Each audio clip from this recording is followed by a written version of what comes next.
Imagine कीजिए, आप एक ऐसा देश चुनते हो जहां पढ़ाई ज्यादा महंगी नहीं, जॉब अपॉर्चुनिटीज बेहतर हो और वहां की सोसाइटी इंडियन स्टूडेंट्स के लिए वेलकमिंग हो। यही वजह है कि आयरलैंड भारत के स्टूडेंट्स की अगली पहली पसंद यानी कि फर्स्ट चॉइस बन गया है। तो आज इस वीडियो में हम बात करने वाले हैं क्यों अब आयरलैंड इंडियन स्टूडेंट्स के लिए टॉप स्टडी डेस्टिनेशन बन चुका है। आयरलैंड में पढ़ाई का खर्च और स्कॉलरशिप ऑप्शंस कैसे हैं, वीजा पॉलिसी, स्टडी ड्यूरेशन और post study stay back rules क्या हैं, कौन से कोर्सेज और सेक्टर्स इंडियन स्टूडेंट्स में बहुत पॉपुलर है, आयरलैंड में करियर और जॉब अपॉर्चुनिटीज कैसी होती हैं, Indian student support system, campus life और कम्युनिटी एनवायरनमेंट चैलेंजेस क्या हैं और उन्हें कैसे टैकल किया जा सकता है। ये सारा डिस्कशन आज इस वीडियो में हम करने वाले हैं। तो चलिए फिर वीडियो को शुरू करते हैं। Hi, my name is Varsha Dubey and watching NBT tech ed. Ireland इन दिनों इंडियन स्टूडेंट्स के बीच बहुत पॉपुलर साबित हो रहा है। एक तो ये English speaking EU member country है और ब्रेक्सिट के बाद ये यूके यूएस के ऑल्टरनेटिव होने के साथ साथ यूरोपियन एडवांटेज भी देता है। यहाँ की क्वालिटी एजुकेशन, कल्चरल एनवायरनमेंट और गवर्नमेंट सपोर्ट मिलकर इस देश को एक अट्रैक्टिव स्टडी डेस्टिनेशन बना रहे हैं। पढ़ाई का खर्च यूके या यूएस की तुलना में कम होता है। Tuition fees typical masters program की अराउंड 10,000 से 18,000 यूरो पर ईयर तक होती है, जबकि लिविंग एक्सपेंसेस लगभग 10,000 से 12,000 यूरोस पर ईयर तक आते हैं। और ज्यादा से ज्यादा फीस बचाने के लिए स्टूडेंट्स पार्ट टाइम जॉब्स भी करते हैं। सेमेस्टर में 20 आवर्स पर वीक होता है और हॉलीडेज में फुल टाइम वर्क अलाउड है। स्कॉलरशिप्स और फी वेवर भी यूनिवर्सिटीज जैसे Trinity college Dublin, UCD university of Galway, DCU आदि में अच्छी मात्रा में मिलती है। मेरिट बेस्ड और नीड बेस्ड दोनों ऑप्शंस आपके लिए अवेलेबल होते हैं। आयरलैंड की एजुकेशन सिस्टम इंडस्ट्री फोकस्ड और रिसर्च बेस्ड होती है।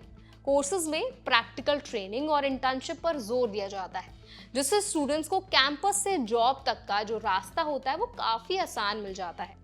आयरलैंड में इंस्टीट्यूशनल रेपुटेशन के कारण एम्प्लॉयर्स जो हैं वो ट्रस्ट करते हैं और ग्रेजुएट्स को यही वजह है कि ट्रिनिटी कॉलेज डबलिन जैसे इंस्टीट्यूट से पढ़ने वाले स्टूडेंट्स को मल्टीनेशनल कंपनीज में कैंपस रिक्रूटमेंट का मौका मिलता है। वीजा पॉलिसी स्टूडेंट्स के लिए काफी फ्लेक्सिबल है। यूजी ग्रेजुएट्स को थर्ड लेवल ग्रेजुएट स्कीम के तहत 1 साल का स्टे बैक परमिट मिलता है और मास्टर स्टूडेंट्स को 2 साल तक एक्सटेंड किया जा सकता है। इसका मतलब है कि डिग्री पूरी करने के बाद सीधे नौकरी ढूंढने और पहले एक्सपीरियंस गेन करने का मौका मिलता है, और वो भी बिना एक्स्ट्रा जॉब परमिट के। आयरलैंड में जॉब मार्केट भी स्ट्रॉन्ग है क्योंकि Google, Apple, Facebook, Intel, LinkedIn जैसे ग्लोबल कंपनीज के यूरोपियन हेडक्वार्टर्स यही हैं। इंडियन स्टूडेंट्स को tech, data science, finance, biotech, pharmaceuticals में अच्छी अपॉर्चुनिटीज मिलती हैं। एम्प्लॉयमेंट रेट्स की अगर बात करें तो काफ़ी हाई है। 80 से 95% graduates placement with in 1 year and critical skills employment permit के ही अंडर भी जॉब लीड्स दिखते हैं। इंडियन स्टूडेंट्स पॉपुलेशन आयरलैंड में स्टडीली बढ़ रही है। 2023 में इंडियन स्टूडेंट्स की संख्या लगभग 7,000 से भी ज्यादा थी।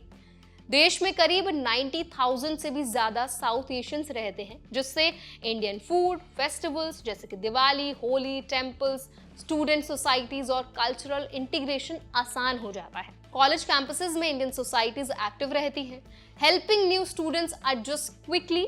लेकिन चैलेंजेस भी हैं जिन्हें ध्यान में रखना बहुत ज़रूरी है। डबलिन जैसे सिटीज़ में अकोमोडेशन एक्सपेंसिव हो सकता है, मंथली रेंट अफोर्डेबल नहीं रहता।